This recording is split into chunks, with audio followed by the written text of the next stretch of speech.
Fala pessoal, tudo bem com vocês? A minha projeção para o clássico Grenal da crise, isso mesmo, que pode até resultar numa demissão de técnico, do lado azul ou vermelho, ou dos dois. A pergunta não é quem chega melhor, é quem chega pior. Chega mais, eu sou o Chico Garcia, inscreva-se no canal e vamos juntos!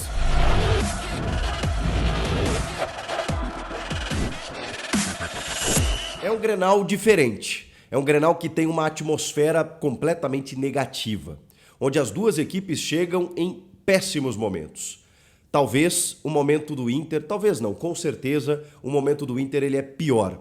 Pior porque vem de 4 derrotas consecutivas, vem de um risco iminente de uma eliminação na Copa do Brasil. Não que o Grêmio não esteja ameaçado, mas o Inter perdeu o seu jogo da forma como perdeu e nesse combo, né, de não ter nem chegado na final do Campeonato Gaúcho, de ter tido resultados e desempenhos ruins nos últimos jogos, do trabalho do Mano Menezes estar ruindo neste ano em relação ao bom trabalho que ele realizou no segundo semestre do ano passado e agora culmina nesse clássico Grenal em que existe uma possibilidade muito grande, aliás, eu diria até uma tendência do Mano Menezes não continuar. Para muitos, independentemente do resultado. Pelas informações de bastidores, o Mano pediu demissão após a derrota para o América, foi demovido da ideia, convencido de que haveria um pacto, né, dos jogadores com a comissão técnica, com a diretoria, para uma resposta já no domingo no Clássico Grenal. E também para não deixar o Inter na mão, sem um treinador indo para o Clássico. Todo mundo lembra quando isso aconteceu. O Inter demitiu o Diego Aguirre, foi com o Odair Hellmann e tomou 5-0 em 2015. O torcedor colorado não quer nem pensar nisso e lá os homens que comandam o futebol do Inter estão preocupados exatamente porque essa derrota para o América não fosse o Clássico Grenal, ela resultaria na demissão do Mano. Como tinha um clássico na frente, todo mundo resolveu esperar para ver o que fosse acontecer. Com derrota, a saída do Mano ela é iminente, até pelo que se fala em São Paulo, né? Pelo assédio do Corinthians. Mas isso é outro detalhe e está num outro vídeo aqui que eu já gravei para vocês. Agora, de que forma chega o Inter?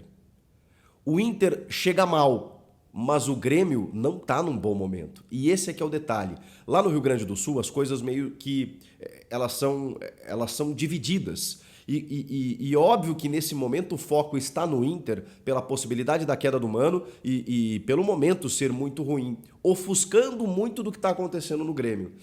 O Grêmio está com uma dificuldade tática de resolver os seus problemas. O Renato está com uma dificuldade tática de resolver problemas diante dos desfalques que ele enfrentou e mesmo com alguns jogadores voltando de lesão, alguns com lesões recorrentes, outros que não têm o ritmo de jogo adequado, e aí o Grêmio tem sofrido com uma exigência muito maior no Campeonato Brasileiro, com times muito mais intensos do que o Grêmio tem pela característica dos seus atletas, de um elenco que foi montado, de um time que foi montado ainda nessa temporada. O Renato não tem encontrado soluções e bate na tecla de que não tem jogadores de velocidade para mudar a característica do jogo. Então ele precisa ter esses jogadores, pelo elenco formado, que são mais de posse de bola, como o Vina, o Cristaldo, o Natan, o Bitelo até um jogador mais intenso, né? O Carbajo, são jogadores, o PP, com mais bola no pé.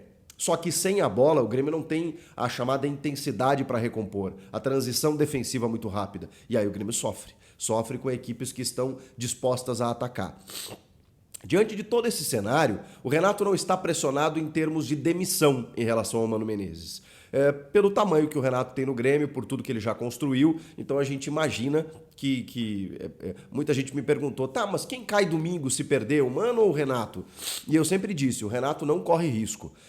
Pode ser, e acho que é uma tendência também, que se o Grêmio perde esse Grenal, um Grenal em que, apesar da instabilidade gremista, o Grêmio ainda é favorito, porque a crise no Inter ela está um pouco pior, e também pelo fato do Grêmio jogar em casa. Então, hoje, o Grêmio é favorito em relação a esse Grenal pelas circunstâncias.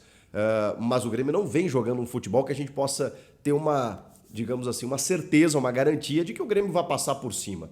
Tem muita gente preocupada no lado do Inter de que, poxa vida, o Grêmio pode até golear o Inter diante do que está acontecendo do Inter, porque o olhar está voltado para a crise institucional que está passando no Internacional. Mas se você olhar para o futebol desenvolvido pelo Grêmio, não está suficiente para que isso aconteça. Então, Mesmo que aconteça uma vitória do Grêmio, eu acho que ela vai ser apertada.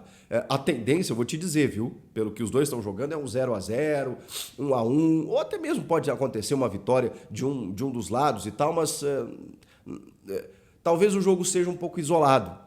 Porque se a gente pegar o recorte dos últimos jogos dos dois times, nenhum tá jogando bem. Ninguém tá jogando bem. Então o Renato não corre risco, mas é fato que a pressão vai aumentar. Porque o Renato também está sendo pressionado para fazer o time jogar mais, porque ele está só cobrando reforços, mas não resolve com aquilo que ele tem. Que apesar dos desfalques, havia uma expectativa depois do final do Campeonato Gaúcho do Grêmio competir mais, isso não está acontecendo. Então é fato que o Renato, que está sendo cobrado pela própria torcida, inclusive, vai aumentar, a pressão vai aumentar. Ele não será demitido, mesmo que ele tome 5-0 no Grenal. No lado vermelho, aí sim o Mano Menezes está realmente com a corda no pescoço. E aí, eu não sei de que forma o Inter vai reagir a isso. Porque nos últimos jogos, o Inter começa muito bem, joga 15, 20 minutos de muita intensidade, para de jogar, normalmente não consegue o resultado e o adversário manda no jogo. É o que tem acontecido. Não sei se por um abalo físico, psicológico, emocional, tático, o Inter se desarruma completamente depois dos 30 minutos do primeiro tempo e normalmente é dominado pelo adversário. Jogando em fora ou fora de casa. Jogando dentro ou fora de casa. E mesmo para equipes inferiores, como os reservas do América Mineiro nesse jogo da Copa do Brasil. Então, como é que esses jogadores vão reagir? Depois do que aconteceu, de um treinador demissionário. Não, vamos entrar e vamos jogar por ele.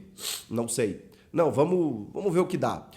O que me leva a crer é que o Inter não tem muito a perder. O próprio Mano Menezes não tem muito a perder nesse Grenal. Se ele já está praticamente fora, se ele sabe que uma derrota vai fazer ele ser demitido, talvez o Mano faça aquilo que ele bem entenda nesse jogo para dar uma última cartada. Ele treinou com a ausência do Bustos, que estava na academia, com 3 zagueiros e o Wanderson foi ala pela direita. Ele botou o Nico Hernandes ali, jogador que estava lá no Atlético Paranaense, juntamente do Moledo e do Mercado. Mas não é uma tendência, né? A tendência é que seja Bustos ou Igor Gomes, né, juntamente do Kehler, o goleiro. Na lateral esquerda, o Tauan Lara, a dupla de zaga Moledo e Mercado. Aí no meio de campo, Campanharo, Baralhas, Maurício, Alan Patrick, Wanderson e Alemão.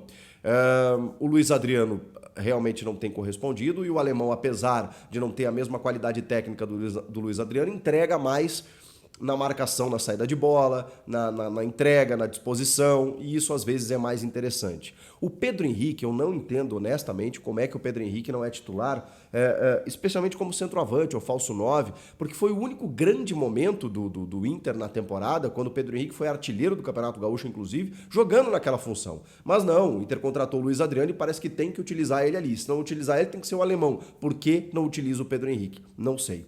E o Charles Arangues, que é o reforço, que foi contratado, chegaria na metade do ano, teve essa vinda antecipada, tratou uma lesão na panturrilha e pode ser relacionado pela primeira vez. Esse é o time do Inter. Sobre relacionado, né, só para ficar no tema, o Diogo Barbosa mais uma vez não foi relacionado pelas informações, tá fora mesmo, não tá nos planos, vai ser negociado na janela. É mais um jogador que o Grêmio consegue liberar daqueles, digamos assim, remanescentes, né, do rebaixamento, como outros que já foram embora, como o Thiago Santos e o Tassiano. O Grêmio não deve ter novidade, apesar do João Pedro ter trabalhado no lateral direito, o Fábio, que também está voltando de lesão, deve ser o titular, juntamente do Gabriel Grando, né, o goleiro, dupla de zaga, o Bruno Alves e o Walter Kahneman, com o Reinaldo na esquerda.